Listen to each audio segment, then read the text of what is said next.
Okay, fogies, we're here for another round of rockhounding. This time, I'm in northern Utah. I think Salt Lake City, something like an hour-and-a-half drive beneath me. So, Brigham City, B-R-I-G-H-A-N, or M City. You'll find it. It's close to Francis. Francis is the red horn coral, right? Today, right over there, in theory, that's what all my maps say, along that cut bank, is the black horn coral. And apparently I should find some leaf fossils and whatnot too. So, I'll give you a quick 360 tour, northern Utah with its beautiful night trailers. They don't let us park on the highways here. They like to give tickets out for that. So I gotta park on this this gravel road. They say it's gravel, it's kind of like pavement gravel. Books say gravel, probably been repaved since then. So, back that way are the sheds. A lot of books talk about the maintenance sheds. You can't miss it, right? Like, read the book pages of like 20 times like I did to memorize it, and then drive up the road. You get to the top of the hill out there, just like 10.5 miles outside of that city. Again, all the books will give you better directions.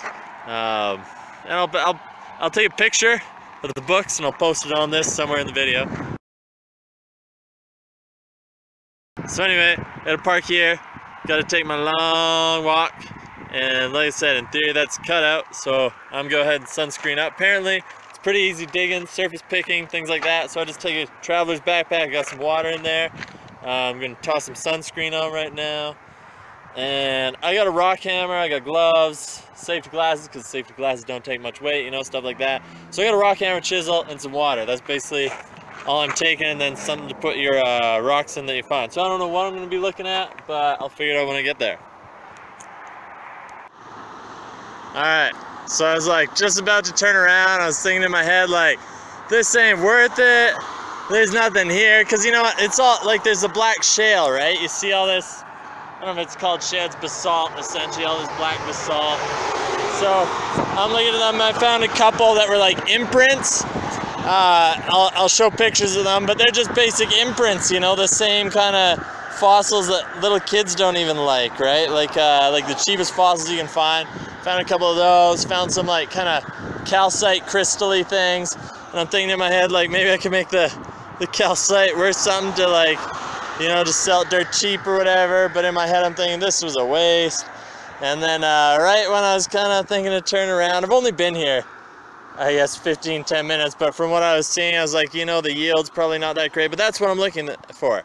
So I found that in amongst the screech here, the slope. So I was right, this is the spot, the one I pointed to. So it gets too vertical, I can't run all the way up there. But I'm just scouring along at whatever height I can. And so I'll see how many more like that I can find, because that's badass. I'm stoked on that one, because that's what I'm looking for. So now I'm super happy. I'm gonna keep looking. So I was here at the very beginning of September, right on my way to the Denver Gem Mineral Show. I recommend going early in the morning or later in the day, because I'm more hydrated than I ever have been in my whole life, and I just got dehydrated in like 3 hours of workout here. It's hot. I found some, see that? Right there in the matrix. So I'm gonna smash that with a hammer just to see if it comes out. You probably can't see in the video, but it looks like there's a bit of separation, a micromillimeter between, where it's just kind of wedged in that rock. So I'm gonna break that open, then I'll show you my yield for the day, which really isn't that big. Found that first gemmy, it's not a gem, but awesome one. Found a few more, some little pieces, but there's really not a lot to find here. The view is nice though, I mean, you gotta admit, that's rather spectacular through that canyon there. So, I suppose I could go on the other side of the road over there.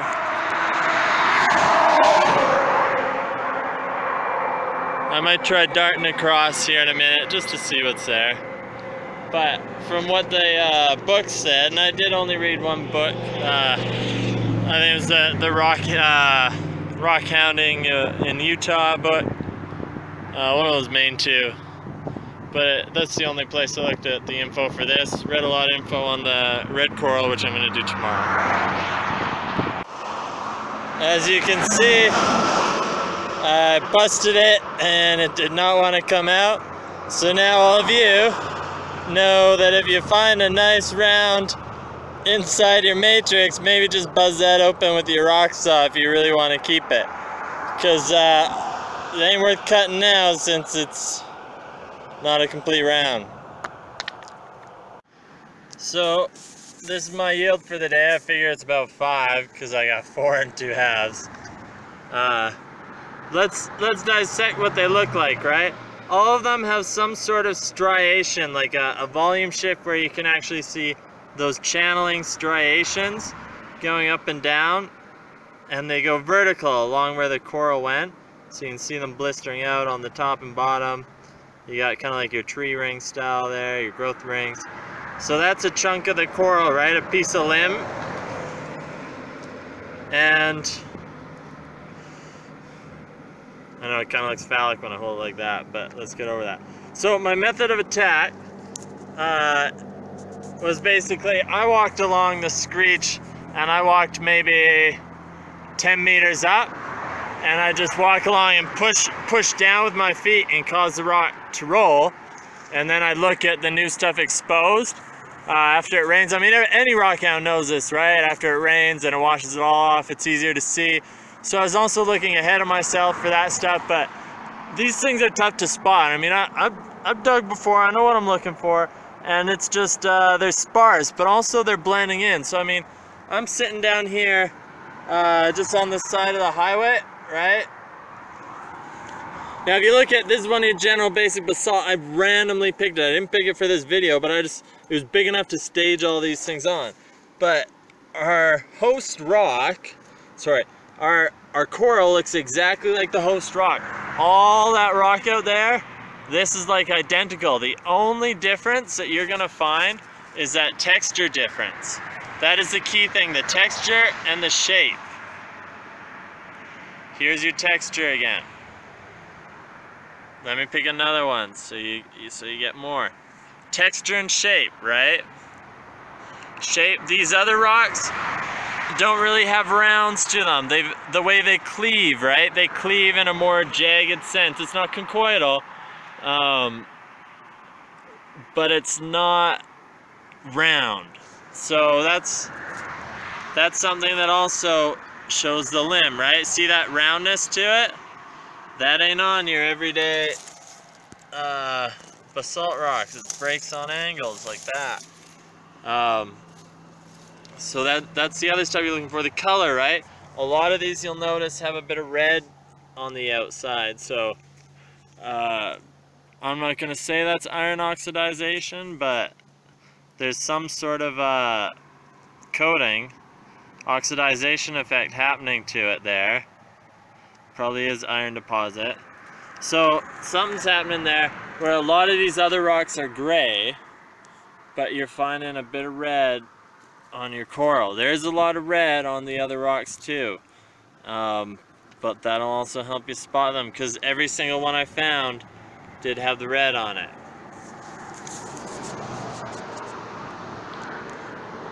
When you find it, you will know.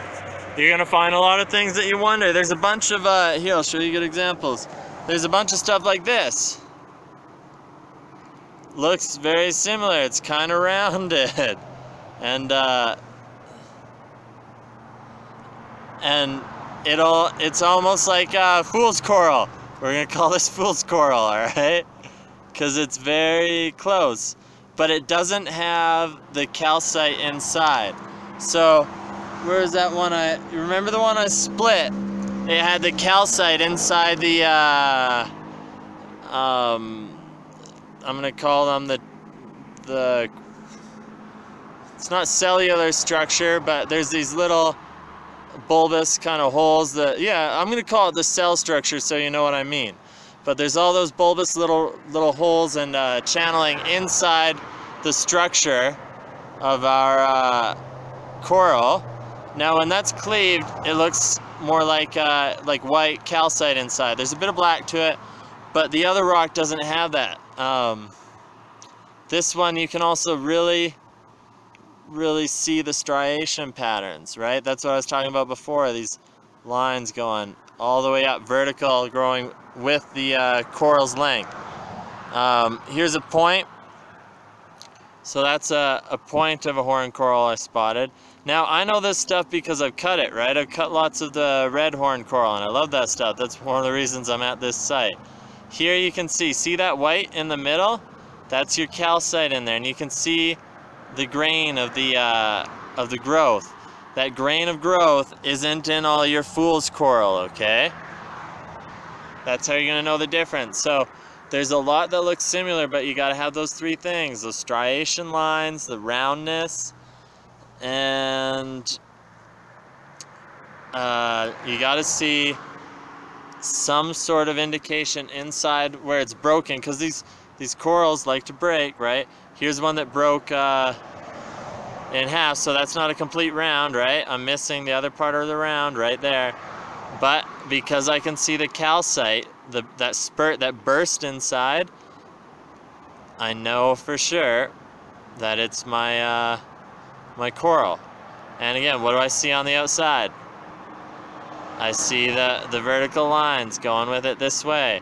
You're probably like, Adam, you're high, but I'm not high. There are vertical lines there. There's my calcite growth. Right there above my thumb, I can see the lines, that cellular structure line, those burst growths. So that's how I know that's a piece. But most of the stuff you pick up, it ain't coral. It's not, I don't know what it is. We're calling it fool's coral, okay? So that was my trip for black coral. I'm calling it a day now because the sun's going down and I'm parched.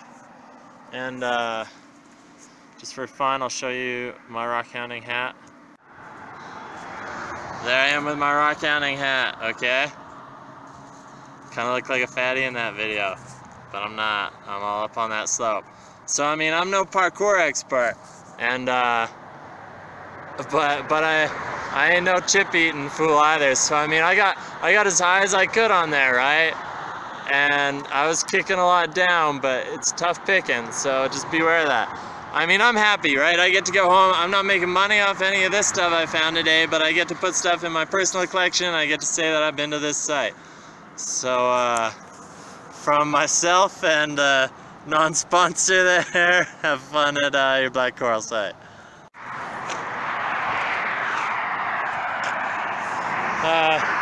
For anyone else that doesn't want to walk as far as I did, all the way back to that there cutout, you can actually pull in right here instead of, where's my car at?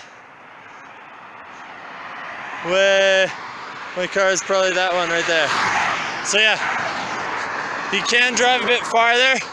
There's a disguised gravel area there. It takes a deep dip, but if there's only one of you, it'll work out just right. So I actually did find two more at the beginning that I forgot about, that I had put in my bag, but that makes it like 7 or 8 of them. I figure the real math, how long I was out there from the time I hit that slope and had my head to the ground, I figure I was out there about 2 hours. So you gotta think about 8 of them in 2 hours. That's probably your yield, right? Not a payday, but you know, one more to knock off the bucket list. All right, I just have to add this in. I came back here the next morning, right? There's our road cut. So the whole yesterday I scoured this bank, and this morning I came out before, well, a lot of this was still in shade when I was out here nice and early. So I actually walked up along the top here and got to the crest, and there's a lot of crinoid fossils, I guess you call them in situ or in matrix. They're basically loaded into that basalt. So you get up there and there's plates of it. They're all over, right? But it was it was very slim pickings. I found more loose ones out there. I spent about the same amount of time. Now up there, I figure you could dig and probably find more. I flipped over rocks, but that wasn't really cutting it, you know, like I'd find little bits and pieces that were loose, but really nothing even at all. So I did find some cool specimens that are sticking out of the host rock, but again, that's not as prized as those big like solo horns that have broken free on their own. So it is definitely worth the journey up because you're going to see loads and loads of crinoids. So if you're not finding anything over there, you're definitely going to go home with something if you walk along the top. So I actually went all the way up and over the other side. It's possible. I'm too pooped. I don't want to go up that one. But I find the concentration of those horn corals is way more on the other side. I couldn't see any down on the bottom of the hill here, but up top, loads and loads of them compared to down here. So someone else can tell you why that is, but I just know that that's your picking info. Still, I broke more of them open with the hammer, but they ain't busting out in any friendly kind of way. So you're trying to find pieces you can lug home that kind of look cool with them in the matrix, or you go for the loose ones over there. I really, 2 hours I didn't find any loose ones up there at all. So do what you will with that information. Have fun. So these are nothing special to me. I just took them for the kids back home. Part of the clubs would give kids rocks or auction them off like 50 cents each or whatever for the kids, so they can go to them. Just pick the little ones, right? I mean, there's plates that'll take 2 of you to walk down, but they're not as concentrated as some ones to see. I'm in Moab right now. That's a really cool place to visit with the red rocks and everything, but I looked in their rock store, the Moab rock store, only one in town, and they had some of these horn coral fossils in matrix, and way more of them. So I'll see if I can find that location for you. I'll post it in the description later as a written thing of where they got it, because it wasn't the same site. It was somewhere closer to Moab. That's an idea of what's on top of that other hill.